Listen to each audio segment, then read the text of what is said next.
Alrighty everybody, today I would like to go with my 3.8 Elemental Army Necromancer build. This build primarily consists of 5 Spectres, 10 Raised Zombies, 4 Carrion Golems, 1 Animate Guardian. The thing that separates this build from most other builds though is the fact that most of these are on pseudo 6 to 7 or 8 links in some cases, and most of the minion gems are all above level 27. This allows all the minions to survive longer and have more damage. With that being said, as always, this build can do all content in the game and is capable of nearly all map mods aside from probably 2 that I wouldn't recommend. Not because you can't do them, but just because they make things slightly uncomfortable. This build is also a fantastic boss killer and a reasonable mapper. So onto the gearing now. Thanks to the new Bone Barrier Ascendancy that allows us to get +3 to all elemental resistances per minion up to 30%, and us constantly running over 10 minions, we actually get an additional 30% all res on this build at all times. This allows us to go quite unique heavy, and it ends up that I get all my resistances from my boots and belt going forward. However, what we are going to start with is the helm, and pretty much the most important item that I'm going to go over in this build. With this helm, the base and all that sort of stuff doesn't matter. Obviously you prefer a bone armor base, but the main and most important thing is the fact that this is a triple prefix that are locked in, and that is a +3 to minion gems, and then a socketed gems have concentrated effect and minion damage, preferably as high as you want. If you have those 3 prefixes, you literally need nothing else. However, an open suffix is also quite nice, and I'll go into that a little bit later down the track. The thing that this helm allows us to do, which is super important, is pretty much allows us to get another additional Spectre without using a chest piece. It also allows us to have a pseudo 7 link at the moment, and this can be brought up to an 8 link if I was willing to craft it if I had the correct base. But obviously I didn't. I don't need to. You can do everything without that. This is overkill. You can get worse than this and still have the exact same build, but I like to get as close as possible as I can to a really good build. So also with the wands I'm going to go over after this, you'll basically end up being able to summon level 93 Spectres. Not only does this give them more damage, but it also gives them more health, more life, more survivability, and just so many other things. It's really nice. Can't stress it enough that the helm is pretty much the most important piece of gear you're going to have, because your Spectres are pretty much your #1 minion as far as it goes. Also, it's worth mentioning, if you don't have the budget and you feel like this helm is a little bit out of your grasp, sometimes if you've already got the wands, it can be a little bit cheaper, because the wands I'm about to show you kind of have +2 to all gems in the game. You can get just +1 wands or something like that, but if you have 2 +2 gems, which is a +4 overall, you can actually just drop down and get a +1 to socketed minion gems in the helm slot, provided you have those wands. If that's a cheaper alternative to you, if you can get that cheaper, you know what I mean? So it doesn't need to be as perfect as this helm, but like I said, you get those 3 prefixes and you are set to go. You can change them up a little bit depending on the rest of your gear. But the thing about this build is you're only really looking for certain stats, and then after that, nothing else really matters. It's all just a cherry on top. And even then, you don't really need all this. This build is so capable, it's not funny. Summoners are in a really overpowered spot, but if you want to build them the best way, this is probably the way to go.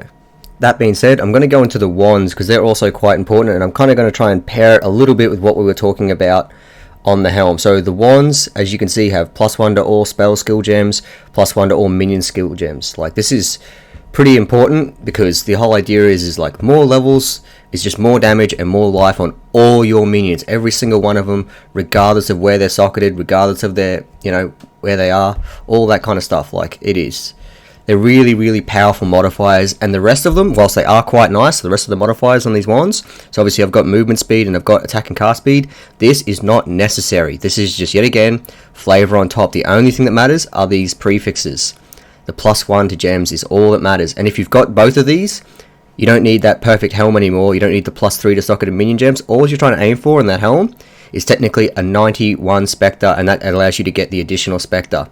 So if you have these wands, the ones I've got with the +1 to spells and +1 to minions, you do not need a +3 helm. However, if you can't afford it, just get it anyway, because there's no reason not to get it. We're always trying to make our build as as good as possible, and obviously you'd like it with the attack speed, with the movement speed, which is, yet again, I don't think it really helps your Spectres. I think they're already capped out on movement speed, but it is just nice to have. I would definitely recommend it. And the other reason why I would always recommend going for having the good wands even over the helm in some degree, I know your Spectres are a majority of your damage, but because this is to all your gems, this boosts up all your minions. So your other minions, like your Carrion Golem and stuff like that, even when they're a 21 gem, you only really boost them up to about level 27, Whereas, you know, your specters are already so much stronger than these. So, like, if you don't want your zombies ever dying, and, you know, you don't want your carrion golems ever dying, like, I would really, really recommend just going for the wands first, and then the helm. Like, the helm is still pivotal, but, like, if you don't have the wands, you kind of have to make sure that the helm is the biggest slot.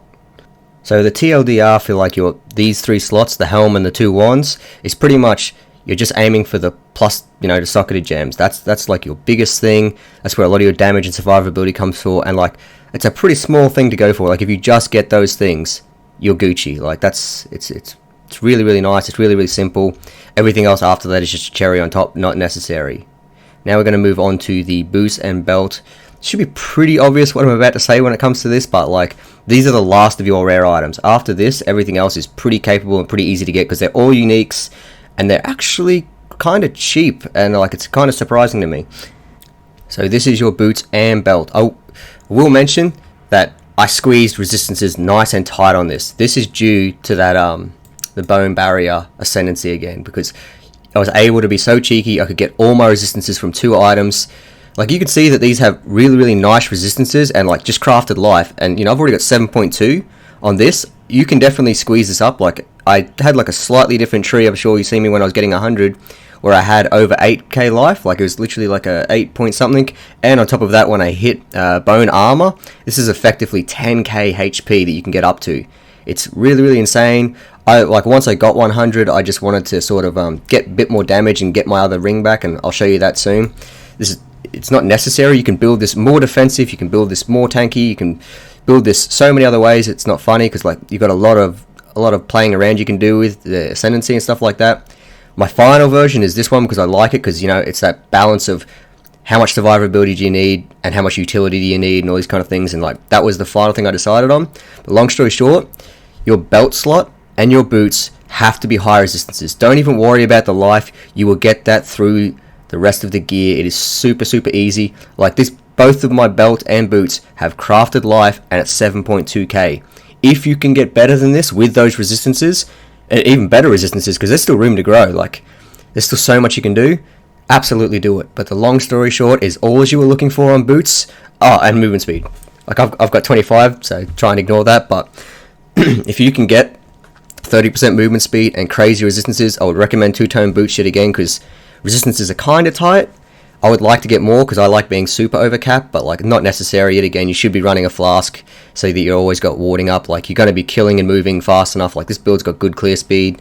This is, like, pretty much a non-issue. Also, it's kind of worth mentioning yet again, you do not need the Stygian Vice to be your belt. It's nice. I would definitely recommend it, but if you actually look at the gem I've got in this, it's actually a really, really mediocre gem. So, like, if you can get better, absolutely do it. I was just a kind of tight ass, and I'm already pretty much done with this build. Like, it was one of those ones where I didn't really want to min-max it. It's kind of overpowered, and the thing about all overpowered builds is I eventually feel like they're going to get nerfed. So yeah, it's just one of those things where, you know, invest at your own risk. I mean, it's always good to get a, you know, better belt than this. Like, see if you can get a perfect one, spend the exalts. That's another thing I'll mention. Like, you don't need to cheap out on these slots, because after this, the rest of the gear is uniques. I think only one of them really cost any money, and it's not a lot. It was a lot when I bought my gear, but, like, right now you could get this thing for a few exalts. But anyway, we're going to move on. We're going to start the unique items now, because it's pretty self-explanatory. When it comes to the wands, helm, you're just looking for those prefixes. When it comes to the boots and belt, you're literally just looking for as high resistances, you know, and, like, a little bit of movement speed. A Stygian Vice is nice, but not necessary, you know what I mean? Like, if you can get, say, super high res on a leather belt and get more life, you can easily get way more life than me, which seems insane because I've got 7.2, along with a lot of mitigation, but most of that is due to the next item I'm about to recommend, which is a Calm's Heart. Like, mine's got a, you know, life corruption on it again, but you know, this obviously isn't necessary. This pretty much takes care of, like, 90% of your life needs, and you've got a lot of percent already on the tree, and, like, you've got so many ways to scale percent that, like, Calm's Heart is really, really, really, really fantastic. This is another reason why I don't actually like going a +1 Spectre chest, because you can get, you know, a lot in there, but you can't get a crazy amount, and this makes up for the fact that we're so unique heavy. Like, the rest of the gear has no life on it. Calm's Heart completely sort of fills that area out perfectly. There's nothing better you could get in that slot, because the other thing as well is, like, with all this flat life I have, there is an insane amount of mitigation on the summoner right now. Like, the Necromancer is So powerful. There's actually a lot of things that I'm going to go over in a bit that sort of show you the amount of mitigation. So everything else from this point on is utility and damage. And Calm's Heart covers all your life needs and like 2 crafted lives. That is it.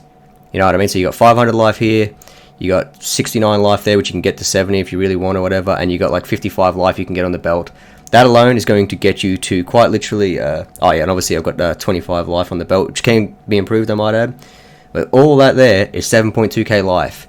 If you were to drop out one item and grab like another, 70 life in the gloves or something like that, you could literally do that. There's nothing wrong with that. You could also drop out the rings, because my rings right now are uniques. They have no stats on them, and I'll go over that in a little bit in a second, but the point is, you can get more life than this. Also, if you look at my jewels, I have no life jewels, and I have like 4 or 5 jewel slots. I haven't quite counted them up yet, but like, yet again, if you decided you didn't want to do this thing exactly the same as me, and you want more life, if you want that 8.5 or whatever I had before, that's fine. The thing for me is though, is like, you've already got 7.2, which is a lot better than most builds. You got a lot of mitigation already just due to the ascendancy and a whole bunch of the way we put our gear together and a lot of the choices we make, like we got solar steel and stuff like that, so we got a lot of physical mitigation. We're always running flask. We've got a rather large amount of minions, so we just don't need that much life. And when we hit bone armor, we've got an effective 2.2k more than that. That instantly puts me at like 9.4k with my current build. That's a lot.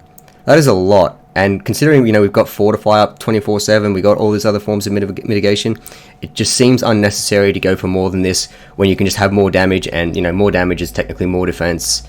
It's up to you though. It's entirely up to you. Do whatever makes you feel good. This build has a lot of play in it. You can do whatever you want, and you're probably still going to be overpowered. You can still do Uber Elder. You're just not going to struggle a lot with this build. That's why I think someone is in a really, really overpowered spot, kind of. Like, I don't know another way of wording it. Like, it's a good spot, but I also feel like it's a dangerous spot. Alrighty, well, now that we've explained Calm's Heart, why we want it, how we get all of our life on the build, pretty much, we're going to go on to the next thing, which are the rings. And these might be a little bit controversial, because I can't believe people don't use these. And that is the Hungry Loop Unset Ring. This is like a really, really cheap, like incredibly cheap, and I would say easy, but like they're kind of annoying to work with. So you need like a level 19 gem to quite literally turn to a level 20 gem while it is in this. And that is a little bit tedious, so it was kind of hard to get this thing rolling. But at the same time, like once you do this, you're sweet. And this is a pseudo 5 link. I actually probably shouldn't even call it a pseudo 5 link, because realistically it is a 5 link 100%. And then on top of that, it's kind of more of like a pseudo 6 link, because the thing that we do, and I'll show you this in the glove slot later on, is convert everything to elemental, and then because we're running hatred, we get an extra 30% more damage. So every single one of my physical minions, which is both of the ones that I'm talking about, which is raised zombies and carrying golems, they're 100% physical, they help each other scale. They're actually fully converted to elemental thanks to the triad gloves we run, the triad grip. But like, so the point is that most of these are technically on a 6 link. 30% more damage multiplier, even if you're getting it from hatred, is technically a 6 link. So you're basically running a level 27 raised zombie and carrying golem, fully converted to cold, fully converted to elemental, which is why the build's called Elemental Army. And on top of that, they got that 30% more damage multiplier. It's really, really nice, basically. So we use the Hungry Loop for both of these, and we just sort of run our setup. I have, for the raised zombie, I have Feeding Frenzy, melee physical, multi-strike, and minion damage. Minion damage is going to be in both of these, by the way, because it's just such a powerful, and it's like across the board, used on all minions, because it's just easy. Whatever damage they have, it's just more damage. I'm probably going to just leave a link to my path of building, and you can just sort of see the links that I put in there or whatever. But if you want, like, the only thing I'm going to mention is different between the carrying golem and the raised zombies. And you can change these links, by the way. You can change them to whatever you feel like. Is rather than have a feeding frenzy, I actually go for elemental damage with attacks on the carrying golem. And the reason for that is because feeding frenzy is necessary to make your minions aggressive. And like, obviously zombies need it, they benefit a lot from feeding frenzy, and also you want that on your build. You've got 10 raised zombies, obviously because of the plus level to gems and stuff like that. They move fast and those kind of things. You really want them to be aggressive, you want them to be active. You don't need that with the carrying golem, because he becomes aggressive thanks to the gem, the primordial might. So he can drop that link and then just get more damage. And the reason why we got elemental damage as attack skills is because obviously all their damage now is completely elemental. So this is like a 40% more damage multiplier. So that's why we use these rings. That's, why we picked these links. I'm sure you guys can change the links up. There's probably a better setup. I'm not quite sure. I didn't really look into it. I'm happy with what I've got. I like the multi-strike Maybe that's where people sort of think that, like, you know, you could do better links. We could just try another flat damage, maybe faster attacks. I'm not quite sure what other people are going to go for. If someone, you know, shows me a better way of doing it, that's fine. But this is what I chose. It's my first time playing around with it. This is what I would prefer. So I already mentioned this before as well, but the gloves are going to be the Triad Grip. Should be pretty obvious why I picked this. This is why it's called the Elemental Army, but it's basically just these new gloves that just came out. This allows us to convert all physical damage to, you know, whatever we see fit. We can convert to chaos, but we choose ultimately to convert to cold. And there's actually like a lot of reasons for this, and this glove is kind of like a centerpiece for this build. Like, obviously, not only did I name the build after this, but it just sort of makes it so, one, we don't have the problem that most summoners have, which is, you know, you've got physical and elemental. You basically can't run any form of reflect. With this, you can run physical reflect. Never going to be an issue. And like, it's also really powerful. Two, the reason why I always like my glove slots to be unique is because it makes it so easy to put curses on them, because you can corrupt them. These are currently like 1C each. You know, that's really, really powerful. Not to mention it gives you, you know, 10% chance to freeze, shock, and ignite. You know, you want shock, you're going to get that elsewhere. It's not super important, it's nice to have. The other thing is obviously the green sockets. I couldn't describe to you how convenient. Like, when I seen this and I was like, oh man, I really need some green sockets on the build. Where am I going to fit it in? Like, what am I going to lose? Because obviously I love a portal gem. It's going to go here in the green socket. I have all 4 greens in this. 100% conversion to cold, which makes my hatred ultra effective, which is why every single minion basically gets like a little 40% more damage multiplier, which is really, really nice. The synergy of like carrying golem giving extra physical, that physical getting converted to cold and then getting multiplied out, that also affects the raised zombies. You know what I mean? So they really work with great synergy. But with all these being green, I've got somewhere for my Desecrate, I've got somewhere for my Hatred, I've got somewhere for my Haste Aura, and I run all these auras and somewhere for my Portal Gem. Like, it's absolutely perfect. There's only 4 areas where you need these gems, and conveniently you can have them all in this glove that benefits from all your sockets being green. Absolutely perfect. Couldn't describe to you how well that lined up. I would 100% get these gloves. You can corrupt them, you can get whatever corruption you want, and because they're so cheap and readily available, the hardest part is getting these colors. I've almost forgot to mention that, but yeah, basically the hardest part is these colors. You obviously got an armor, energy shield base, which means you're more likely to get red and blues. You know, just do the jeweler recipe and corrupt them, or just buy one outright, whichever one comes easy for you. I actually managed to buy mine for like 50 chaos, and that was a bargain, so if you can get that kind of a deal, absolutely do that. Alright, last but not least, the amulet slot. So basically this amulet slot is for an Owl's Uprising. We do this to squeeze in an additional aura, which is really, really nice and really, really handy. You can pick between Hatred and Haste. It really doesn't matter. For me, it sort of came down to basically how expensive it was. And at the start of the league, this was 9 exalts. Obviously, this is much, much cheaper now. And Haste was like 50 exalts for some reason. I don't know why. Like, maybe everyone was using it. Maybe it was just the best in slot or something like that. But like, you can probably pick, I think one of these, I've seen these as cheap as 4 exalts before. You can definitely pick these up. The main reason we want these is actually for the attributes, obviously, and the aura. Like, neither of it's bad, and the nearby flash charges is also fantastic. There's not a great deal of amulet slots that are better than this, and this solves all of our dexterity issues. Like, you think you don't need the dexterity, you maybe could get away with it. Like, you don't really need it, you know, specifically. You could just have like a lower level hatred and stuff like that. Me personally, I want to get my auras to max. There's nothing really better in this slot. Like, yet again, it's got life on it. We don't really need the evasion rating, but the dexterity, the all attributes, the hatred preserves no mana, and the nearby flash charges are fantastic. Those are all things I want. Obviously, thanks to this league, you know, we can allocate Ravenous Horde. I would always recommend doing that, just because of how the tree works. Like, you've seen the amount of life, you've seen the amount of mitigation I get. I would lose, like, I think it's 7 or 8 or 9 points or something crazy like that going to Ravenous Horde myself. It's incredibly cheap to enchant. It's like 2 opalescence and a violet or something like that. I can't remember, the green one. But like, basically, this is what we want. There's pretty much nothing better in slot. You can change it around, but this is how we get all of our dexterity. And I'm pretty sure I mentioned this earlier. The reason why we want that open suffix on our helm is basically just to roll another 24 dexterity. So if I could, I would pretty much wipe out the rest of my suffixes I have, because yet again, I think I've got life regeneration per second and like stun and block recovery on there, and then I just crafted on the extra dexterity. I would rather multi-mod that, get some extra resistances again, so yet again, as tight as my gearing looked, still plenty of room to make it even easier. And then you could just quite literally get more resistances and the dexterity. There's other ways of doing it, obviously, and for me, it's just like, this is the easiest way of doing it. It was there, it was in front of me. I can't think of anything better. If you guys, want to change this, yet again, you can. Maybe you can just get a rare amulet that sort of covers your decks, gives you more life, and you could drop an aura or something like that. I don't know why you would ever do that personally, but I'm sure someone out there has got some sort of jank idea, maybe a better amulet that's possible. But for me, it's just like, this is a guaranteed slot. Uniques are really, really good. If you needed more resistances, like say you couldn't afford the boots and the belt, obviously, or something along those lines, you could just grab a rare with just resistances to get you over till then. Slap Ravenous Horde on it and you're ready to go. It's that simple. There's a lot of play in this build. Like I said, you're aiming for these very, very specific, prefixes and then suffixes, and then after that everything's uniques. It makes life really, really simple. So this build, despite how well it all synergizes together, is actually kind of incredibly pliable, you know what I mean? Like, there's a lot of things you can do, malleable, whichever one you want to call it, you know what I mean? Like, you can play around with this a lot. You want more life, you can easily do it. You want to drop a unique, you can do it. All you need is 2 really, really high res items and those prefixes I was talking about, and you are good to go. And yet again, this is all overkill. Most of these uniques are really, really cheap. That Calm's Heart I got was 2 exalts, and that's expensive because they're 80C right now. So if you didn't want to go for the corruption, or you wanted to do it yourself, or you want something different, you can do that. So I'm just going to very, very quickly sort of go over the jewels as well. We have an Anima Stone, obviously, which is just to get the additional golems.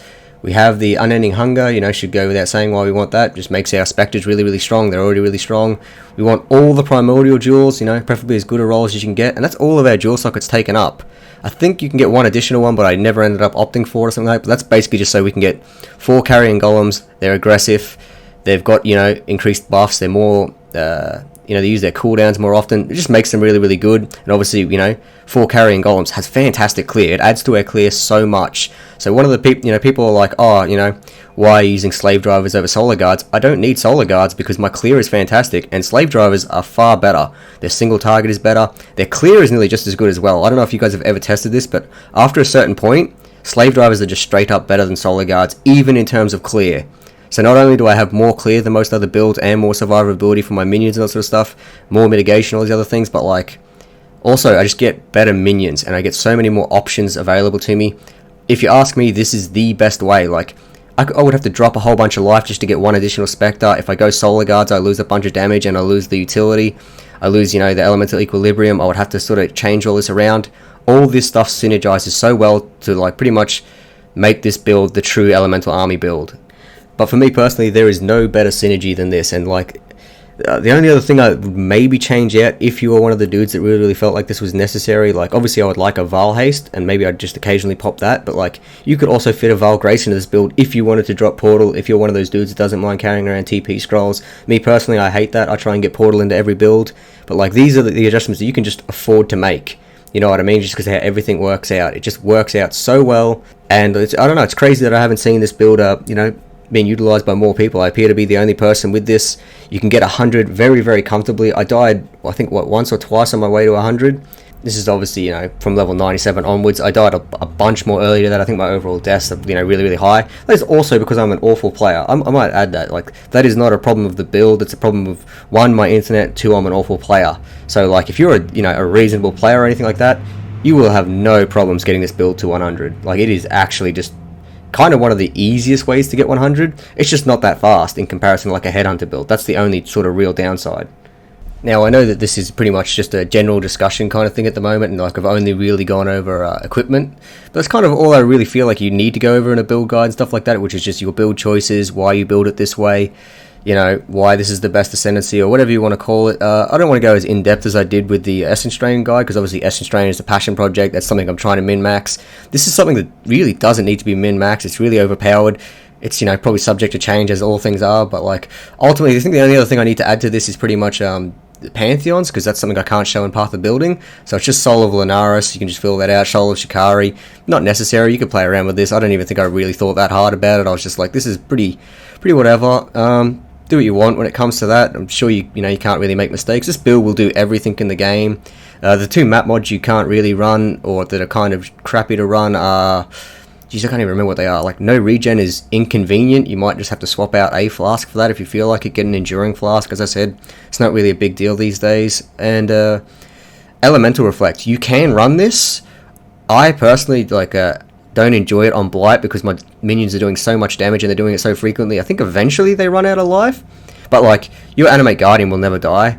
For those of you that don't know how to gear up the Animate Guardian, I have no idea how I'm actually going to show you the items I put on that. But, you know, it's going to be the Gruthkul pelt, it's going to be the Kingmaker. It's pretty simple what you would pick there. And then it's just like you get a bunch of like regen gear on it and stuff like that. There's really not much else I would add to it. All the links and that sort of stuff can just be seen in the path of building. You can just copy that. I would copy the entire build the way it is. And then pretty much from there, it's just like what gear differences would you make, you know what I mean? Like what different choices could you make? You can do all that on the path of building. So I'm just going to pretty much leave it there. I think the only thing I wanted to mention is the helm and like a possible upgrade you could get. Not just by making it a bone helmet, but by pretty much horror crafting on the additional 30% more damage to elemental skills, you know, that are socketed or whatever it is.